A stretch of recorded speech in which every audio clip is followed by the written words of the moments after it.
deeper than my feet could ever wander, and my faith will be made stronger in the presence of my Savior.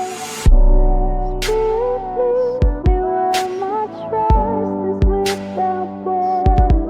Let me walk upon the water wherever you would call me. Take me. Maravilha, glórias ao nosso Deus. Se você estiver com a sua Bíblia, quero te convidar para abrir no livro de Atos. O último capítulo de Atos é o Atos capítulo 28. Só uma coisa bem diferente para você pensar sobre o livro de Atos. O livro de Atos acaba no capítulo 28 e ele acaba assim, abruptamente. Diferente de todas as outras epístolas, cartas ou livros, evangelhos, que têm um enredo e um final de história, é muito interessante a gente olhar para o livro de Atos e perceber que ele termina do nada. Na perspectiva seguinte, eu aprendi isso em 2001, quando eu fui no congresso, há muitos anos atrás. Acho que alguns aqui não tinham nem nascido, né? 2001, já acho que todo mundo, né? David, você já tinha nascido em 2001? Não, então David que não gosta de açaí, né, David? Não tinha nascido nessa época, viu? Dedei você. E o capítulo 28, por ele acabar assim, dá a ideia, e eu quero que você entenda, que quando a gente lê o livro de Atos, nós lemos a história da igreja primitiva. O início da manifestação do poder de Deus a partir do Espírito Santo nas pessoas e fazendo com que essa, segundo os pensadores da época e escrito na palavra, essa seita chamada cristianismo ou os cristãos pudessem começar a ter essas evoluções e ir em todos os lugares. E a partir desse processo, então, a igreja começa a crescer e se espalhar por toda a face da terra. E ao se espalhar, no 28, ali quando acaba com a história de Paulo em Roma, ela acaba abruptamente, porque a ideia é que Atos 29 somos nós, no tempo presente. Eu e você continuamos escrevendo a história da igreja, mas não mais no tempo de Jesus, mas agora no tempo moderno, no tempo presente, no tempo que eu e você estamos vivendo. Então nós somos Atos 29, tanto que o congresso que eu fui em 2001 chamava-se Atos 29, e eu não sabia de certo, eu fiquei olhando, falei, como é que é isso? Depois eu voltei, porque Atos 29 não tem Atos 29, e a gente até brinca, e naquele dia a pessoa brincou com a gente, vamos abrir em Atos 29, todo mundo, mas não tem, é só até 28, e o último capítulo é 28 e 29 somos nós, eu e você, fazendo parte da escrita da igreja do tempo presente. Mas pensando nisso, Atos 28, antes de nós lermos o texto, eu quero te convidar para você pensar um pouquinho, se eu pudesse dar um tema para essa mensagem, seria essa mensagem, Deus é bom o tempo todo Deus é bom. Essa expressão já ouvi há alguns anos e ela é colocada em vários lugares, inclusive naquele filme Deus Não Está Morto, um moreno fala isso para todo mundo e acaba falando para aquele pastor, e eu gosto muito dessa expressão e uso bastante para as pessoas. Deus é bom o tempo todo. Aí eu volto de trás para frente, o tempo todo Deus é bom. Você acredita nisso? Você tem ideia de que isso seja verdade na sua vida, mesmo com as situações que você está enxergando? Deixa eu te contar uma história para a gente iniciar, para você, a parte dessa história, entender o que a gente vai conversar um pouquinho nessa noite.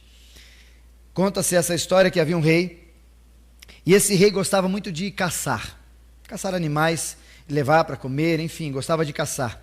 E junto com os seus elementos de caça, seus equipamentos e tudo, ele tinha alguns amigos muito próximos dele. Algumas pessoas ficavam próximas do reinado, alguns líderes, alguns chefes, e dentre eles tinha um rapaz que era temente a Deus, entre os príncipes ali daquele rei, e toda vez que aquele rapaz, ou rei, matava um animal, o rapaz dizia, aleluia, Deus é bom, aleluia, Deus é bom. Ele falava sempre assim. E numa daquelas saídas para caçar, aquele rei, de repente, com a arma em punho, foi atirar e de repente aquele tiro literalmente saiu pela culatra, né?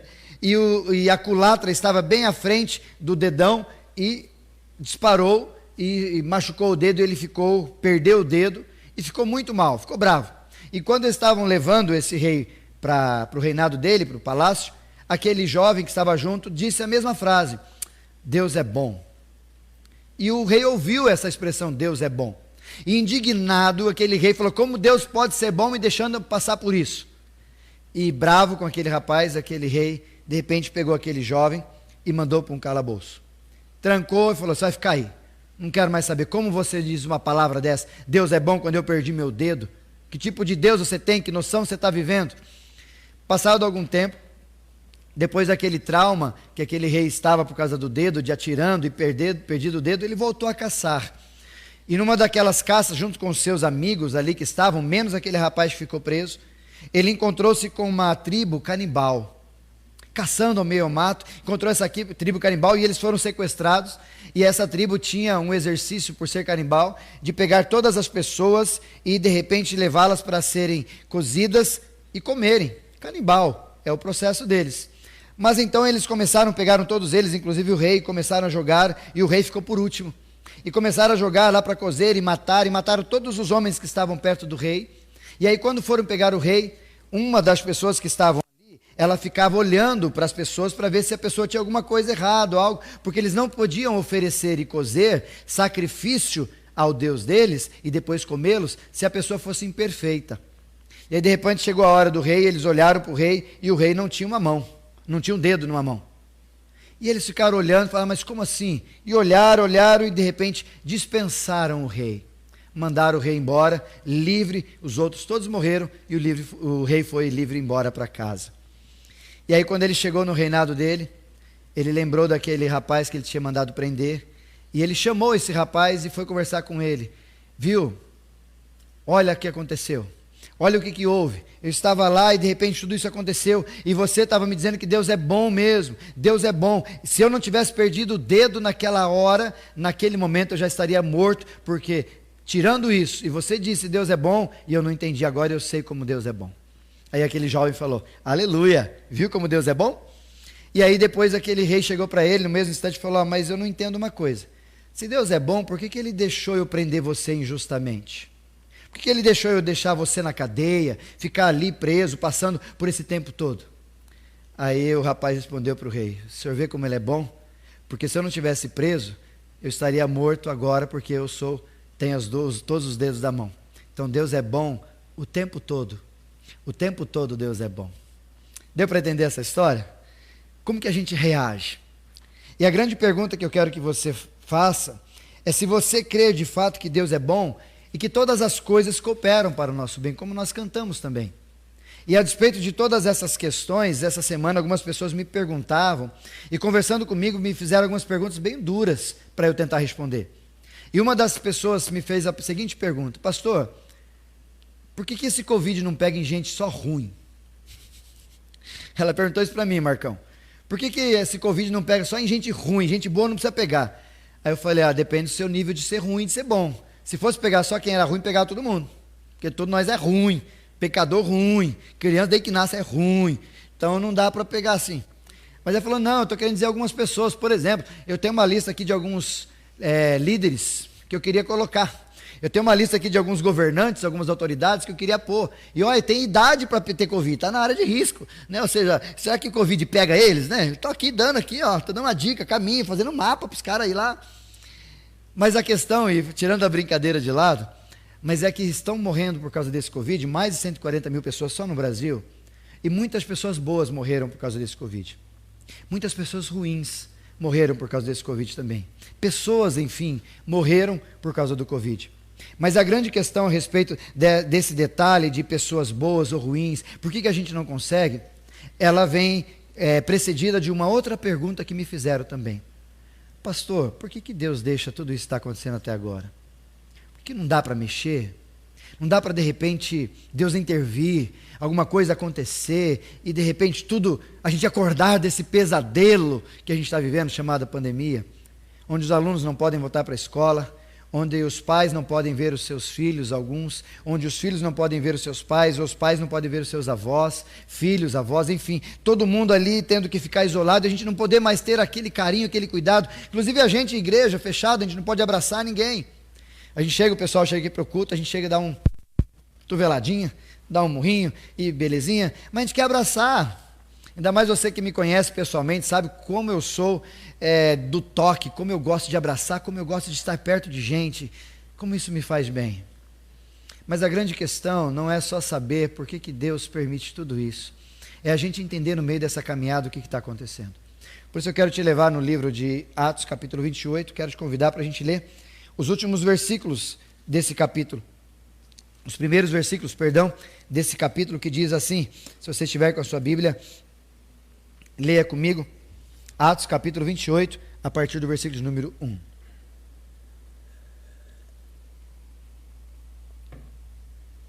Atos 28 diz assim: uma vez em terra, verificamos que a ilha se chamava Malta. Deixa eu voltar antes para você entender o contexto do capítulo 28. Paulo, a partir do 27, ele foi mandado para Roma, para a Itália, melhor. E nesse percurso para ir para a Itália, eles pegaram uma embarcação. E essa embarcação indo para a Itália, estou aqui no capítulo de número 27, nos primeiros versículos. No versículo de número 9 em diante, eles dizem que vai haver um perigo. Paulo e os seus são alertados e o perigo acontece. E há, a partir do versículo de número 27, um naufrágio. E eles acabam perdendo tudo, mantimento, barco, mas nenhuma das 276 vidas se perderam. E aquele barco estava naufragando pertinho da ilha de Malta.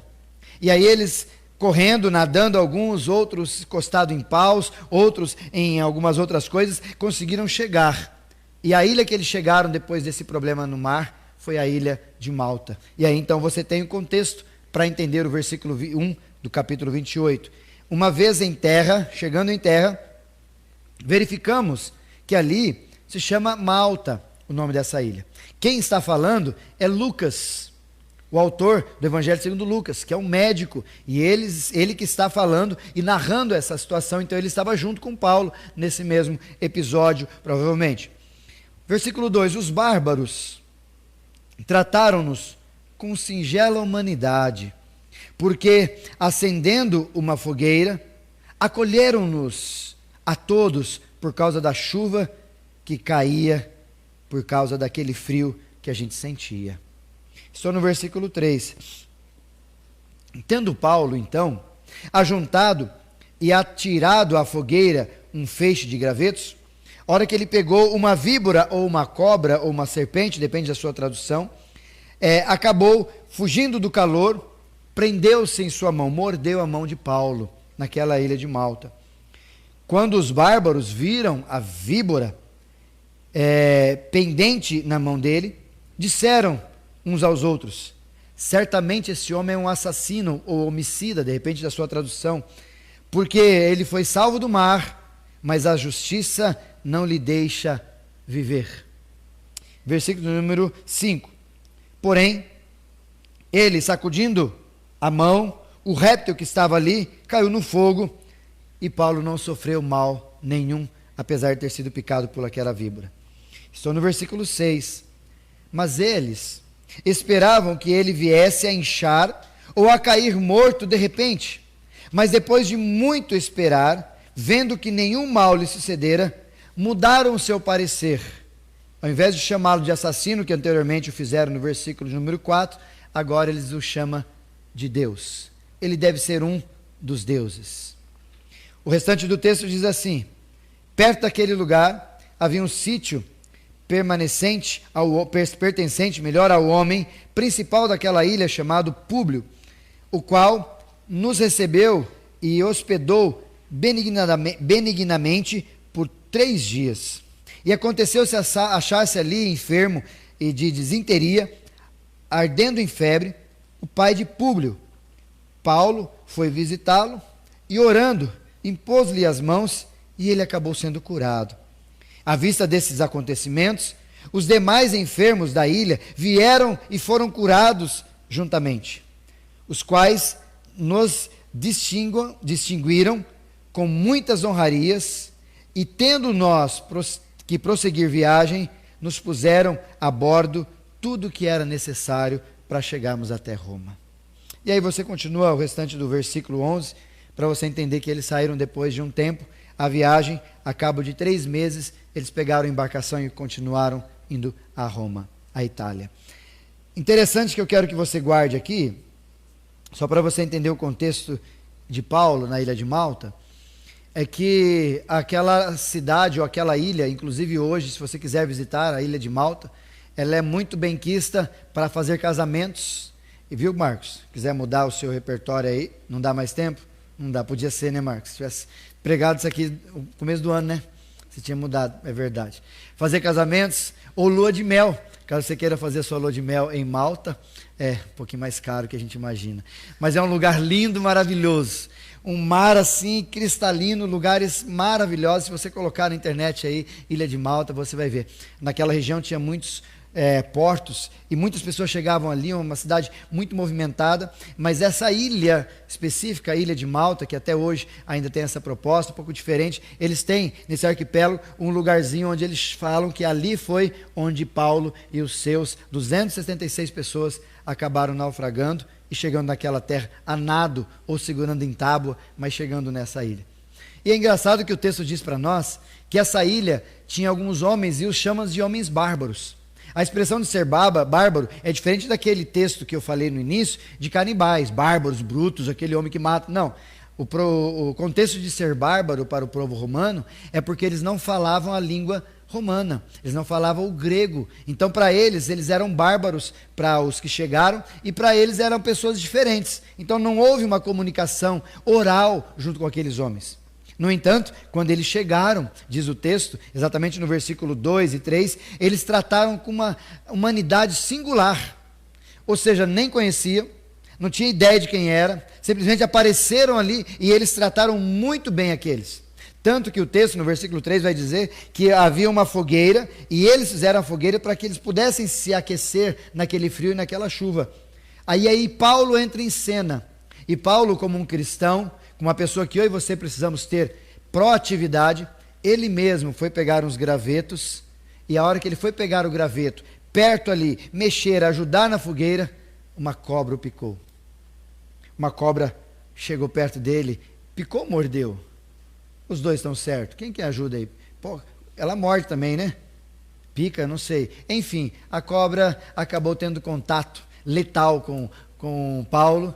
E as pessoas que estavam ali, os bárbaros, a hora que ele viu aquela cena, eles olhando tudo aquilo lá, falaram, meu Deus, ele vai morrer. E eles entenderam que daquele que foi pego pela víbora, no caso Paulo, era de fato um assassino. Porque o mar, ele conseguiu escapar. Ah, mas a justiça está vindo atrás dele e vai pegar ele. É igual aquele filme que vocês assistiram, Premonição, que ele vai fugindo de um, de outro. É a mesma coisinha. Eles acharam, e era o pensamento deles a despeito dessas coisas, ele fugiu do mar, mas ele está devendo. Veio para a terra, alguma coisa vai pegar ele. E foi o primeiro e único que foi pego por aquela víbora. Então, o pensamento deles é que a justiça ia ser feita por causa dele. De que ele era um homem mau. Ele era um homem ruim. Tanto que o chamaram de assassino, de homicida, pessoa ruim. E aqui eu quero trazer para você, para a gente pensar, desses tempos difíceis que nós estamos vivendo, algumas considerações muito importantes. E a primeira delas, se você puder anotar e guardar aí, riscar na sua Bíblia, ela se encontra nesses dois versículos, versículo 3 e 4, onde nós temos esse problema de Paulo ser incomodado por aquela víbora, ser picado por ela, e de repente ele joga ali aquela víbora e eles ficam achando que ele vai morrer, porque aquela víbora ou aquela cobra extremamente venenosa, ninguém suporta, há um inchaço, algo assim, avassalador na vida dele, no organismo, e ele morre, e morria, mas ele acabou não tendo esse mesmo fim que as pessoas acharam que ele teria. Mas eu quero que você guarde uma coisa muito importante, que a gente precisa entender e aprender nesse texto, e a primeira verdade que esse texto me salta, e eu quero compartilhar com você, é que coisas ruins acontecem com todo mundo, coisas ruins acontecem com todas as pessoas. Eu não sei o que você imagina, mas aqueles bárbaros, eles achavam que a víbora só picou Paulo por causa da maldade de Paulo. Nem o conhecia, mas acabaram de vir do mar, e eles sabiam naquela tripulação toda que havia um ladrão, ou um bandido, ou um presidiário, que era Paulo, presidiário. Então alguma identidade havia de Paulo, e aqueles bárbaros olhando para aquela identidade falavam, esse é do mal, esse é homicida. E aí a víbora o picou, mas nada aconteceu. Porque Paulo não era homicida. Paulo não fez o que eles achavam que ele tinha feito. Paulo não tinha problema, pelo contrário, se você olhar para os textos anteriores, Paulo foi levado para essa embarcação e também para esse naufrágio ou para a Itália, a partir de um ato que era errado. Ele foi preso injustamente. Então, se alguém ali não merecia ser picado por essa cobra, era Paulo. que se você olhar o versículo capítulo 27 inteiro, você vai perceber que ele estava orando, intercedendo e ajudando as pessoas naquele barco, e as pessoas respeitavam Paulo naquele barco, porque Paulo tinha uma característica diferenciada de todos os outros ali. E é interessante guardar e pensar disso, porque às vezes a gente está ouvindo, e algumas pessoas estão dizendo isso, eu tenho ouvido isso, de que a gente só está passando problema por causa de pecado. Deixa eu dizer uma coisa para você. É verdade que o pecado traz problema para nós. O pecado projeta consequências, e a palavra de Deus diz mesmo que a consequência, a consequência do pecado, ou fruto do pecado, ou o salário do pecado é a morte. Ou seja, toda vez que nós agimos por impulso, ou por ação, por tentação, algo assim, e pecamos, nós vamos ter consequências, não tem jeito. Mas não quer dizer que toda a consequência, ou toda a ação que está acontecendo conosco, que é ruim, é fruto de pecado. Naquela perspectiva que o mesmo Jesus, ele encontrando com algumas pessoas, eles encontraram um cego, e encontrando com esse cego, eles perguntaram para esse cego, os seus discípulos, quem pecou para que ele fosse assim? Quem pecou? E Jesus respondeu, ninguém pecou para que ele fosse cego, apenas está assim para que se manifestasse a glória de Deus. E eu não sei se você pensa assim também, mas eu conheço muita gente que às vezes fica nessa mesma mentalidade. Tem alguma coisa ruim acontecendo? Eu fiz errado, eu pequei. É possível sim. No entanto, não são todas as coisas, não pode fazer o caminho inverso, não são todas as coisas que são frutos de pecado. Porque tem coisas ruins que acontecem com gente boa, coisas ruins acontecem com gente ruim. Ou seja, nós estamos no mesmo sol, nós estamos na mesma circunstância. E se você observar, olhar para a palavra de Deus, no Antigo Testamento, você tem José, um cara que foi preso injustamente, simplesmente porque ele não quis se deitar com a mulher do seu patrão, foi preso injustamente. Como pode acontecer isso com um homem de Deus igual aquele? Acontece, foi preso. Se você olhar também para Jó, um homem que tem na sua narrativa a expressão do próprio Deus dizendo sobre ele, para Satanás, homem íntegro, temente a Deus, se desvia do mal e tal. Ou seja, Deus olhava para Jó e tinha uma narrativa a respeito dele. E mesmo assim ele sofreu aquela situação. Homem bom. Você vai um pouquinho para frente, você vê no Novo Testamento, Pedro, Silas, Paulo, tantos apóstolos sendo acovardados, sendo maltratados, machucados, e tudo injustamente. O próprio Estevão, que Paulo consentia estando ali, ele sofreu injustamente, foi apedrejado e morto, o primeiro mártir que nós temos no Evangelho, nos Evangelhos e no Atos dos Apóstolos. Ou seja, a gente vai sofrer injustamente, faz parte da nossa caminhada. E por que não dizer, fechando toda essa proposta, o próprio Jesus? Existe um outro julgamento mais injusto que aconteceu nesse mundo? Daquele que nunca sofreu, aquele que nunca pecou, aquele que não fez o mal a ninguém, foi preso e crucificado. Olha a situação de Jesus, injustamente. Por quê? Porque ele sofreu. Mas ele sofreu porque ele fez algo? Não, porque faz parte da nossa caminhada o sofrimento. Faz parte da minha e da sua caminhada algumas coisas que fogem ao nosso controle e que podem nos perturbar muitas vezes. O grande problema é que a gente não está ensinando as nossas gerações, os pais não estão ensinando os filhos que eles podem e devem e vão sofrer nessa caminhada, os filhos não estão aprendendo assim, os adultos não estão vivendo assim, a ideia de que se eu estou na igreja, de que se eu estou com Deus, eu leio a Bíblia todo dia, eu oro, então não vou ter problema. Jesus nunca disse isso, pelo contrário.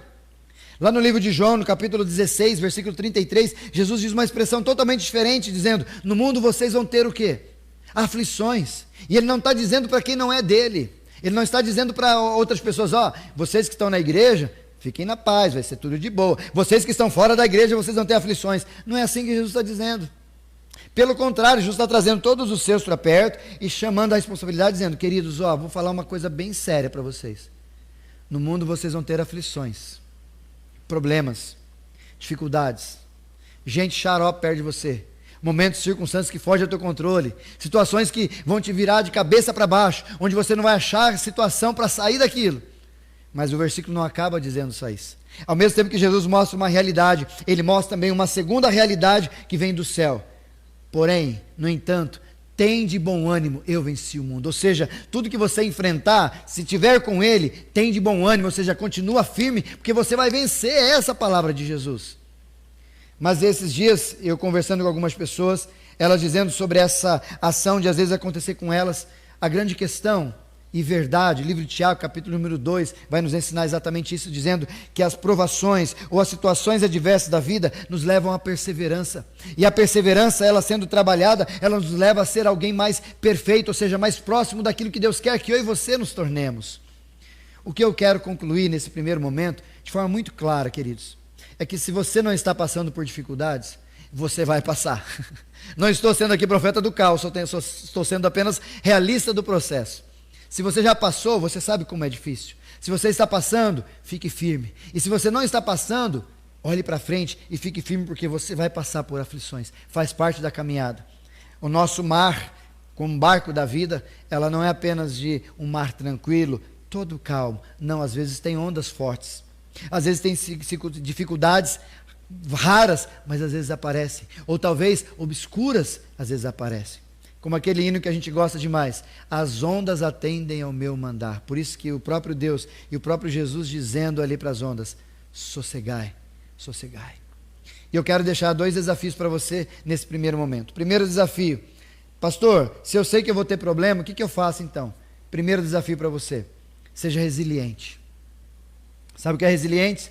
Resiliência é uma palavra tirada da física e é usada para todos os lugares hoje, inclusive na psicologia, para dizer para as pessoas como se você já pegou uma bolinha de borracha.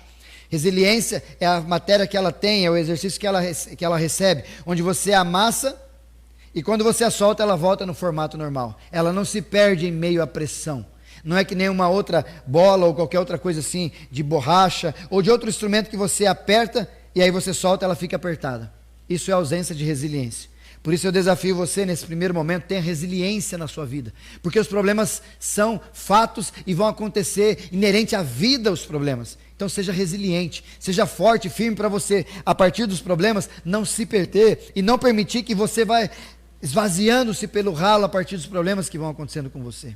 Seja resiliente. E o segundo desafio que eu te faço, seja aprendiz diante dos problemas. Tenho dito e repito aqui para você, existem 3 formas da gente aprender. Primeiro, sendo sábio, olhando para os erros dos outros. Você não precisa apanhar para você aprender. Isso é um ledo engano, isso é fake news de Satanás para você provar tudo aquilo que você não precisa, mas pode crer em Deus e não ter necessidade de passar. Primeiro jeito de aprender, com sabedoria, com os erros dos outros. A segunda forma de se aprender é com seus próprios erros. É um ser inteligente, porque ele aprende com os erros. Ali eu não posso mais, então eu paro, não vou mais ali, vou para lá. Esse é o segundo modo da gente aprender. E o terceiro modo, a gente ser ignorante, não aprender de jeito nenhum. Não aprende com os erros, não aprende olhando os erros dos outros, não aprende nada, vive ignorante. E aí não tem jeito, as lutas e as calamidades da vida vão tirar de você aquilo que você é, porque a resiliência já não está perto de você. Por isso, problemas vão acontecer.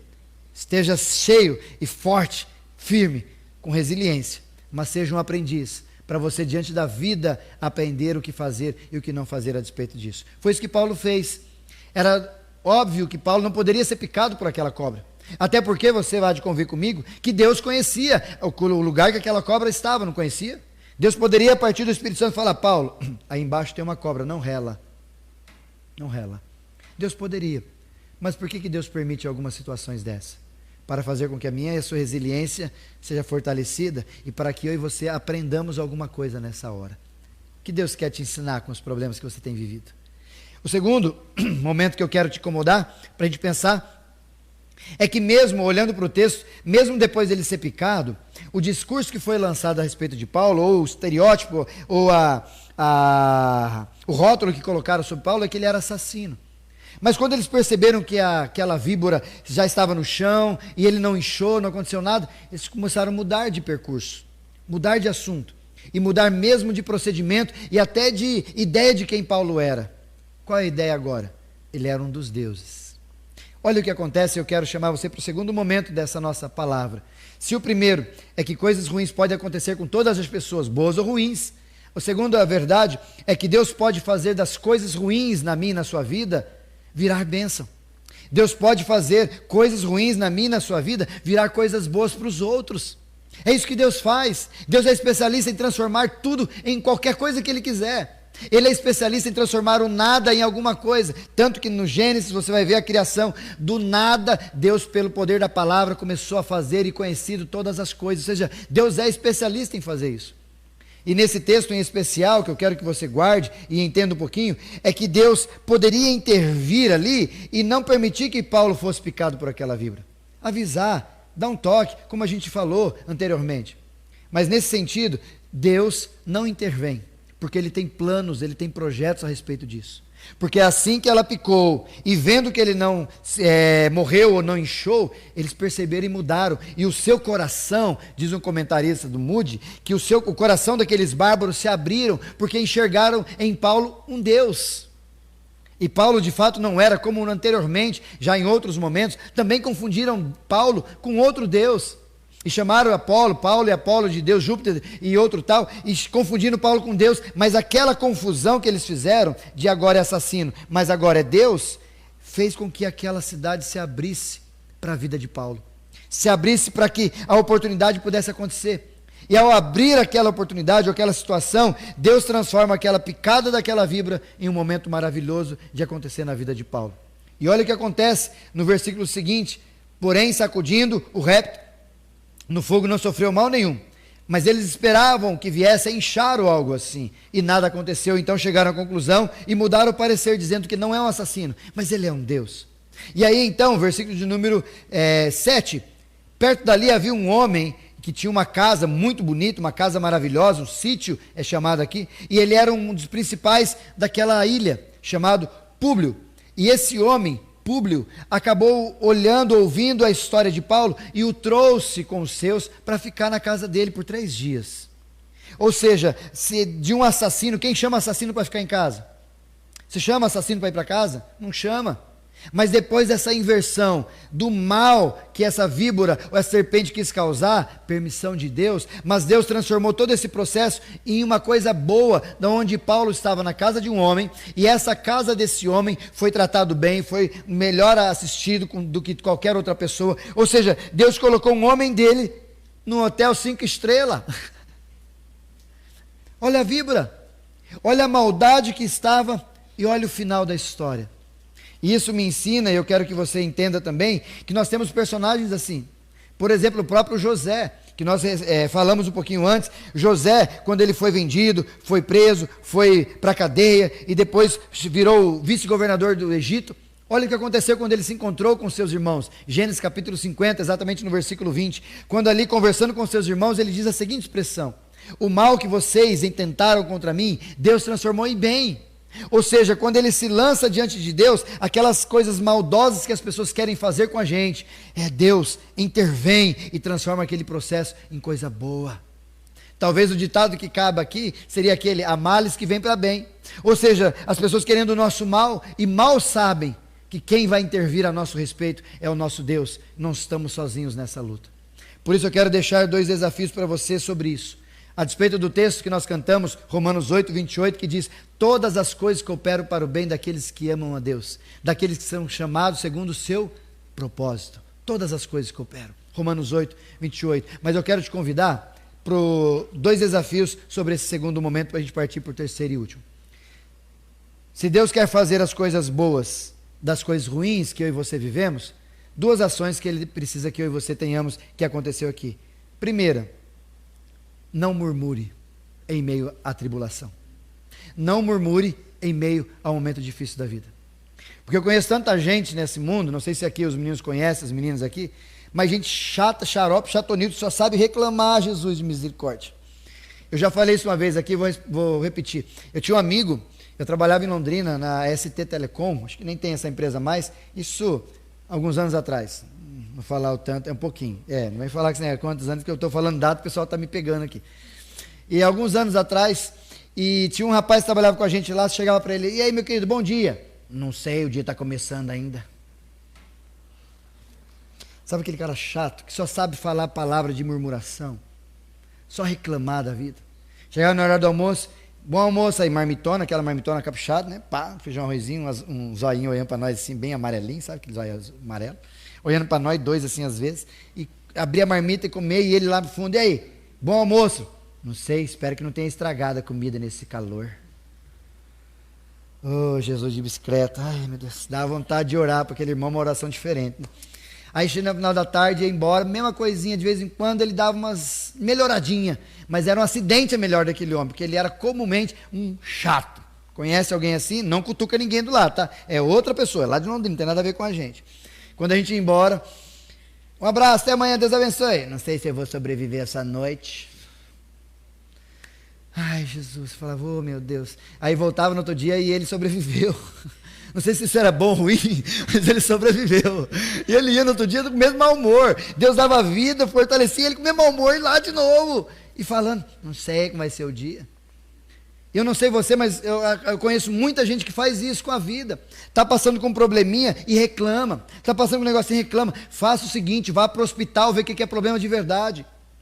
Vá olhar um pouco ao seu redor, porque você não é o centro do universo e não é só o seu sofrimento que importa. Dá uma olhada que tem gente sofrendo muito mais do que isso. O presbítero Naor hoje mesmo colocou no nosso grupo lá um cuidado, um carinho que ele teve com o senhor lá de Ji-Paraná, que apareceu na porta dele lá, colocando algumas situações e adorando a Deus, o irmão presbiteriano com a gente lá.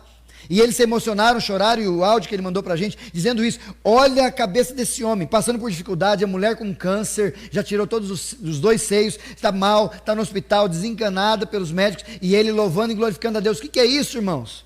E você ficando chateado ou murmurando porque um feijão queimou, porque uma unha está encravada, porque um negocinho não está do jeito que eu queria. Ai, Jesus, que sol, que chuva. Olha o jeito que a gente está vivendo. Sabe por que Deus não transforma às vezes as coisas ruins que acontecem com a gente em coisas boas? Por causa dos nossos lábios, são muito de murmuradores e pouco de adorador. E o segundo desafio que eu te faço, nesse sentido, é que Deus transforma as coisas ruins em coisas boas, sabe quando? Quando nós cremos e vivemos a soberania dEle. E quando você crê na soberania dEle, que Deus está no controle, você não diz, por que isso? Por que não? Você diz, Deus tem um propósito, porque o tempo todo Deus é bom o tempo todo.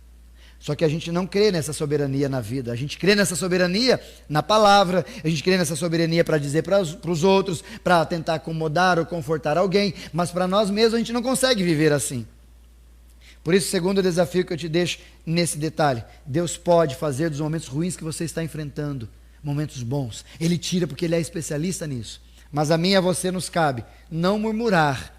Evite. Ah, mas eu não sei o que eu falo, então fique em silêncio. Diz o Provérbios, que até em silêncio o tolo se passa por sábio, porque ele não fala nada. Então não abre a boca não, irmão. Fica quietinho. Ou adore a Deus com os teus lábios. Mas creia, segundo desafio, na soberania de Deus. E creia que Deus está no controle de tudo. E o terceiro e último, para a gente concluir. Esse texto também me ensina, no final do texto aqui, a partir do versículo de número 7 até o 10, que quando Paulo chegou naquele lugar, na casa daquele homem, do Públio, ele chegou, curou o pai do Públio, que estava com uma disenteria. Eu até acho, lendo esse texto, eu acho que ele estava com Covid. Deu diarreia, dor forte no corpo, não é mais ou menos isso? Acho que ele estava com Covid, esse homem aqui, o pai do rapaz. Dá uma olhada no texto ali, olha lá, vou ler aqui para você. Perto daquele lugar havia a casa desse Públio, e aconteceu achar-se enfermo de disenteria, ardendo em febre e disenteria, Covid, texto atual. E a gente procurando sintomas por aí. Ó, está aqui na Bíblia. E Paulo aqui chega para ele, diz o texto, e presta atenção nessas palavras, Paulo chega, intercede por ele, coloca a mão, impondo-lhe as mãos, ele é curado. E aí aquela palavra, ou aquela informação, aquela narrativa toda, se espalha por toda a ilha. E diz o texto no restante dos versículos, vindo todo esse acontecimento, os outros enfermos da ilha vieram tudo para Paulo. E eles eram curados.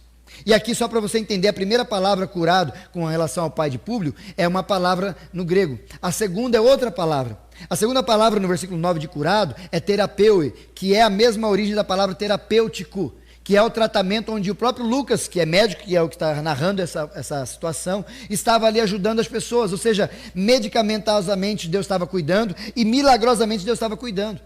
E o que isso ensina a gente nesse terceiro e último momento que eu quero que você guarde? Que quando Deus muda o mal para o bem, é para uma oportunidade de testificação.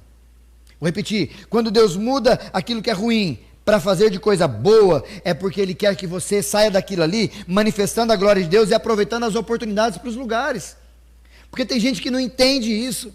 Estava conversando essa semana passada com o João, que a gente tem orado aqui, já está em casa, falei com ele essa semana, não sei se você está assistindo a gente, João, mas a gente estava orando por você e continuamos orando, e ele dizia para mim no hospital, antes da cirurgia: pastor, eu estou aqui passando por isso, estou lutando, mas eu sei que quando Deus me tirar daqui, de qualquer forma, Ele me tirando ou não, eu quero dar testemunho para as pessoas do que Deus tem feito comigo.